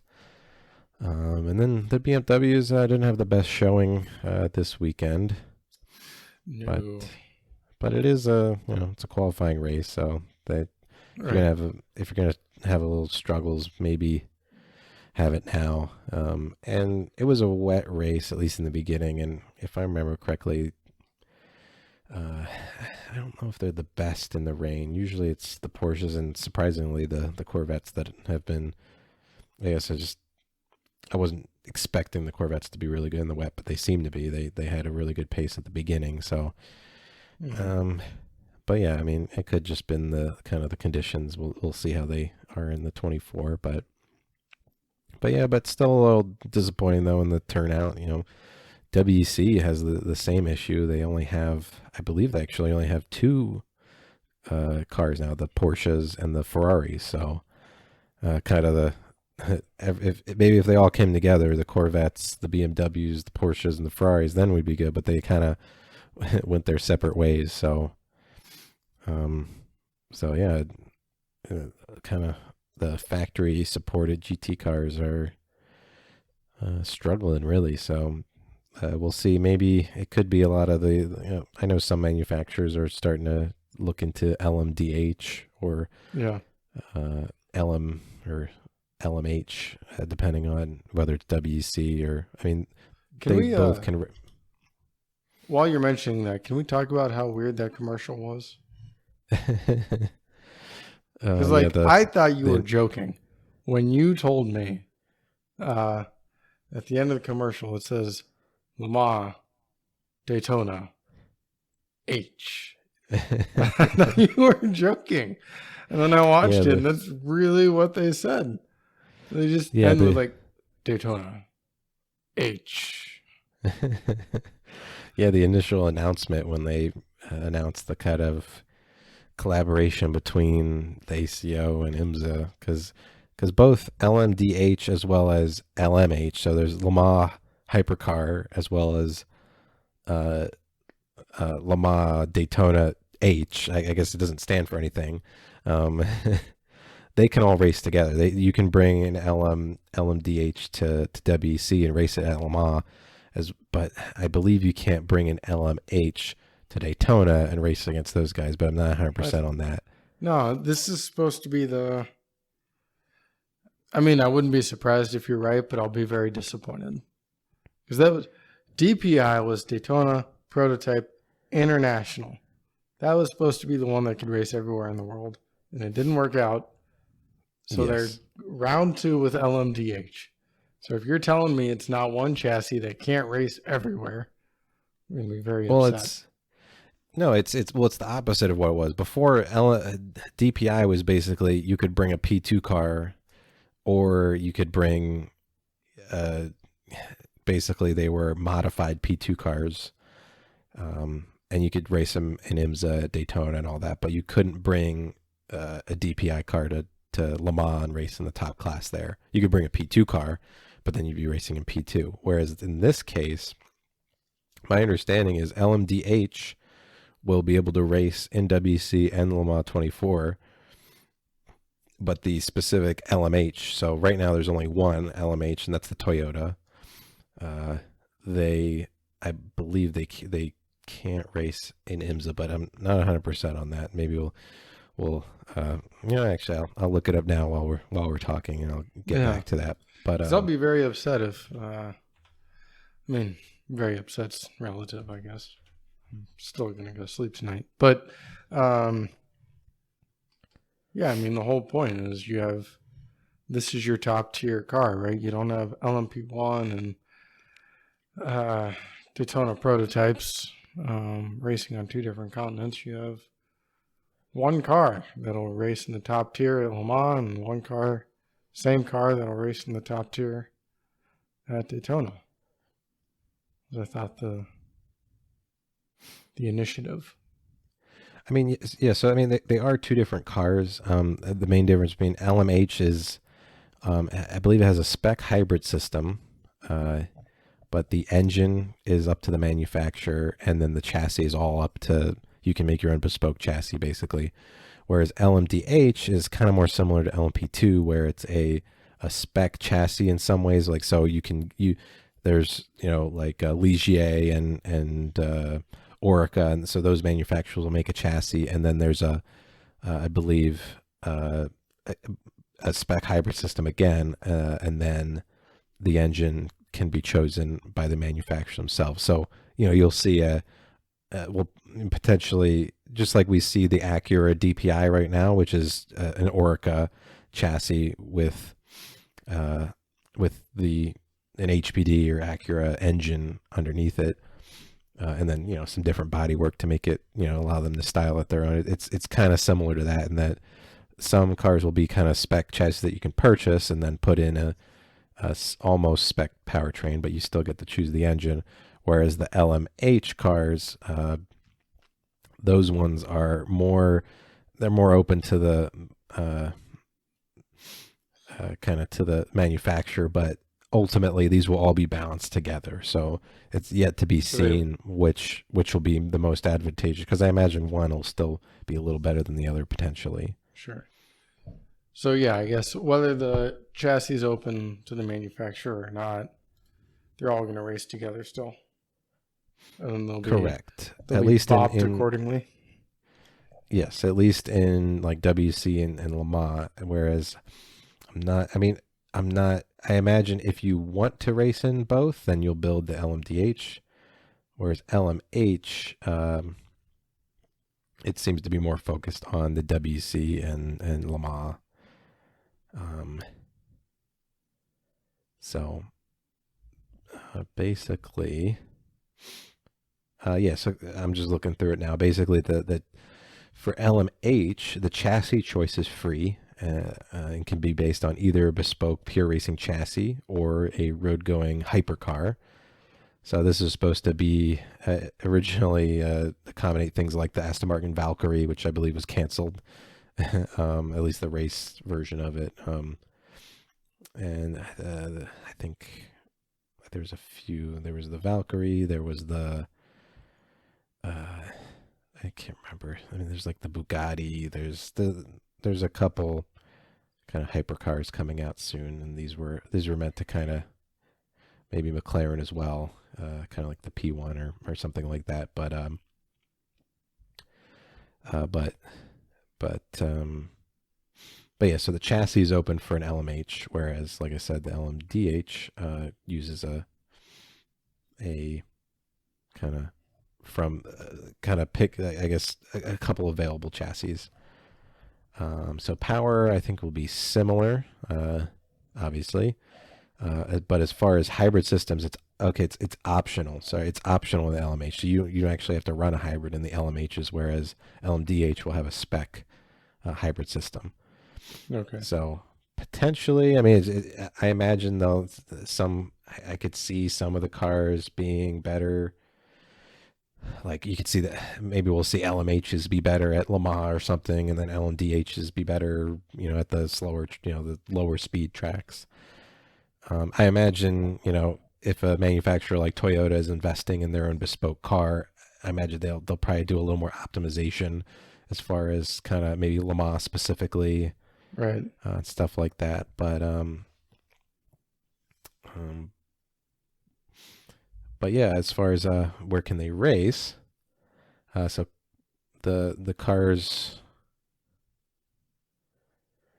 yeah, it's kind of what I said. They're both LMDH and LMH will be eligible for the WEC, so the FIA World Endurance Championship, as well as the Le Mans 24. But according to this, there's no published decision on eligibility in IMSA's WeatherTech Sports Car Championship. So I imagine it's probably going to be like a case by case, since I don't think anyone's planning to run an LMH in IMSA.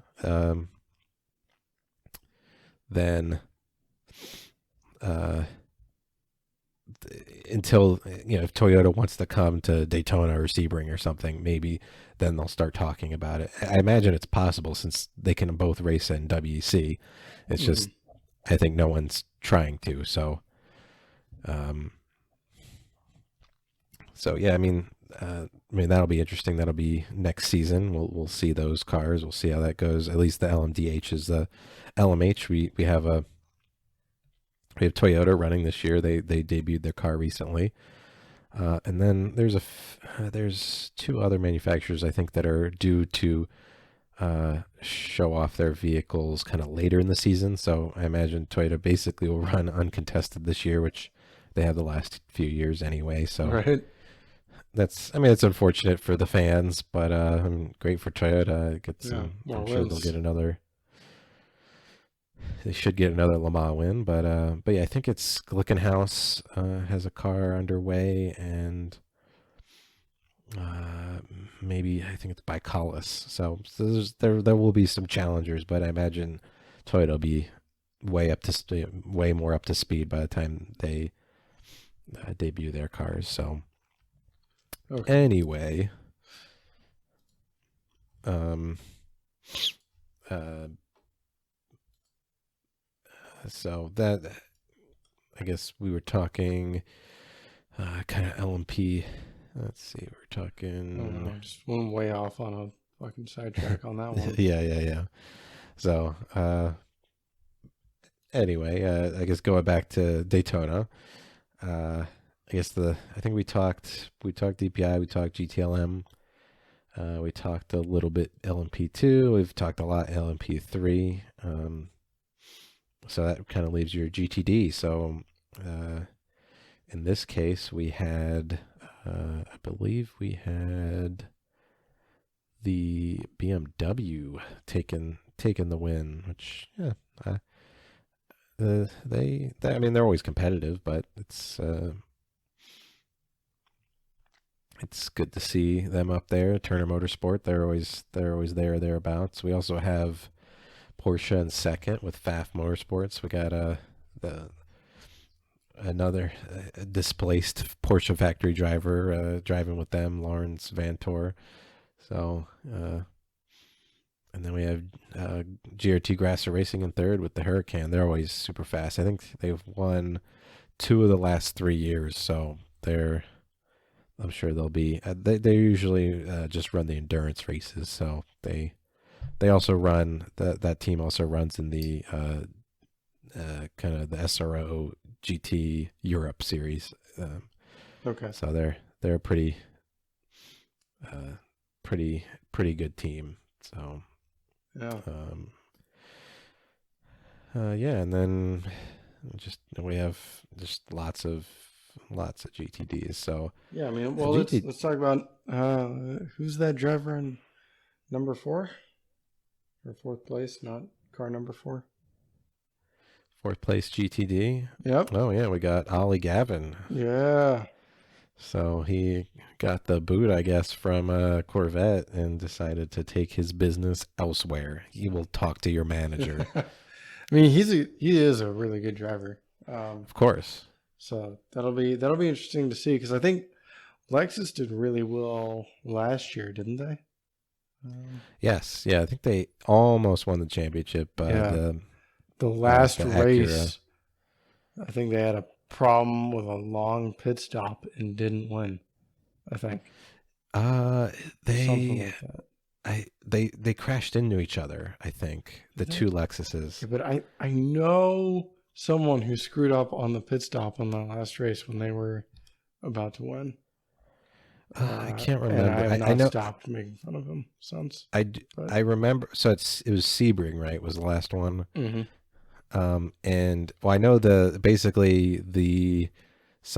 someone blew up or was leaking oil or water or something, and both of their cars were leading and smashed into the wall because of that. But then one of them couldn't really return, and the other one they took a while to fix. But I think it was, I can't remember, because ultimately I believe the Acura won. Okay. Well, I guess without going too far into the trenches, the point is they're a good team. Of course, yeah, so, and I thought they had the championship in the bag, but just a couple kind of bad results towards the end of the season, because I think they won the first 4 races. It wasn't the same car that would win every time, but it was at least a Lexus. So yeah, they're up there, and yeah, they got Ollie Gavin in there. That's a high tier driver right there. So it is, yeah. So I'm just gonna jump down a few cars on the list here, because I mean I recognize a lot of these people. Mm-hmm. In teams, but we're already past number 4, so losers. Just kidding. But in 8 is Ray Motorsports with the Porsche. I'm a fan of the Porsches, but also it's really weird to me every time I see Patrick Long, because I had that bought that Porsche expansion on Forza. There was some race I kept screwing up and bending the car, so I'd have to restart it. And every time they have that intro with the pro factory driver talking, so I've listened to Patrick Long talk to me about how well Porsche does for 3 hours, just because of the amount of times I've wrecked a car in Forza. So just mention him down there, but I think he's a pretty good driver. Oh yeah. He's been with Porsche for a very long time. Yeah, very long time. But then let's go down, all the way down to your boy. You already mentioned Misha. Yep. Lamborghini's not doing so hot. There is another Lamborghini that's in third, so maybe maybe it's not the car or something. I don't know. I don't see anything on this sheet here, but based on, because if you look at the number of laps they completed, it looks like they got some kind of DQ or penalty or something, because they did 48 laps, which is the same as the top 5 cars in the class. Yeah, and their Yet, fast lap is faster than the Lamborghini that was in third. yeah. Um, So yeah, so it seems like something definitely happened to them. yeah, And they some had a higher average speed.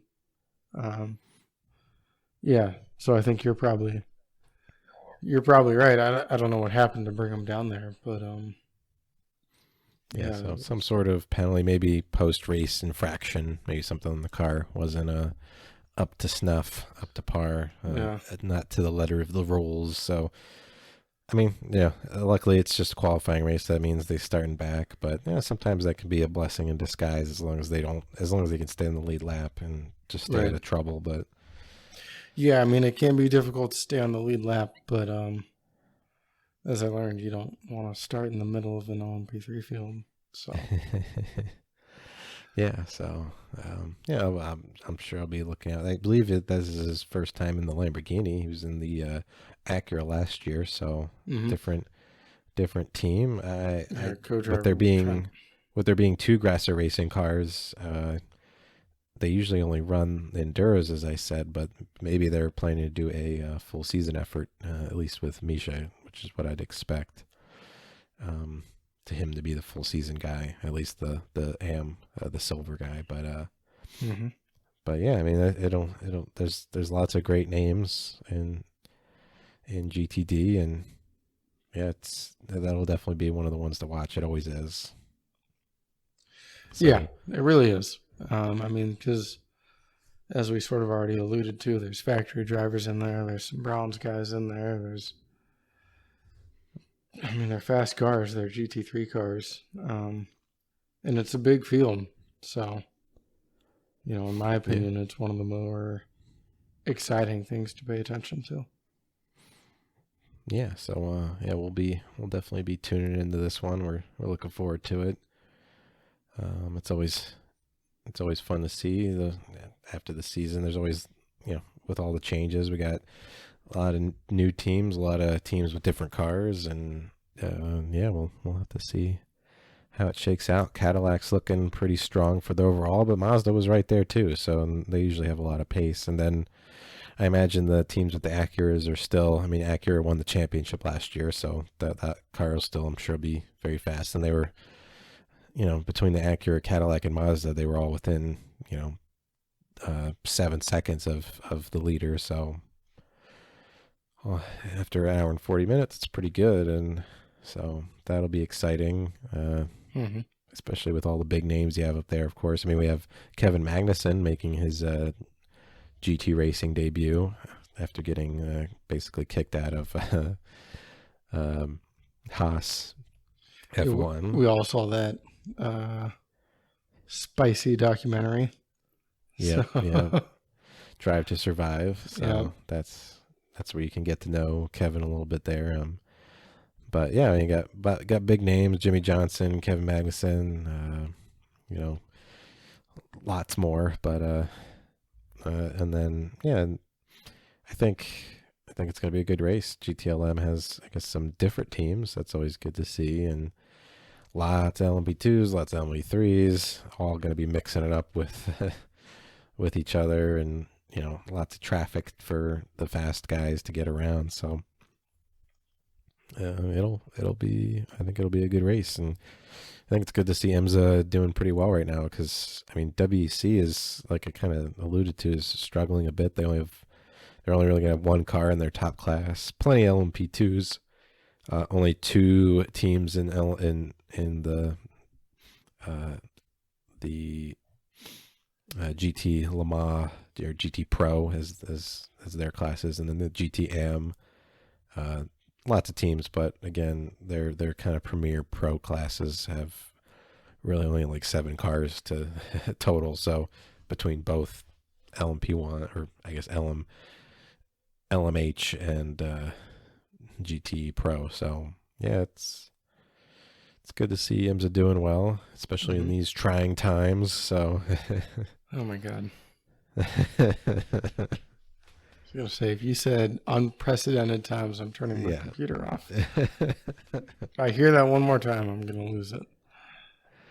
But yeah, no, it is good to see racing still going on, and IMSA has done a lot to expand and keep going, and it's really cool to sort of see that paying off. So I'm happy for them. So yeah. So it's good to see race season's back, and we didn't have to wait too long. So it's a little bit of a drought kind of between now and kind of when a lot of this, F1 and everything starts up, and really the next IMSA race is until March. So after the coming up one, yeah, right. So we've got Daytona coming up very soon, very very very soon. So that's the shortest amount of time between the Roar and Daytonas I've ever seen. Yep.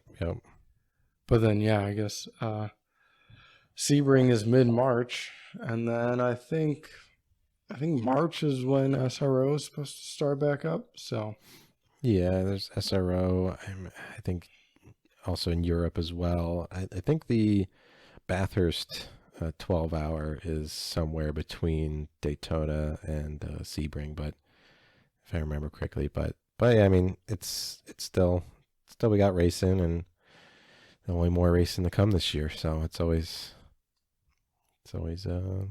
good to get back into the racing. Mm-hmm.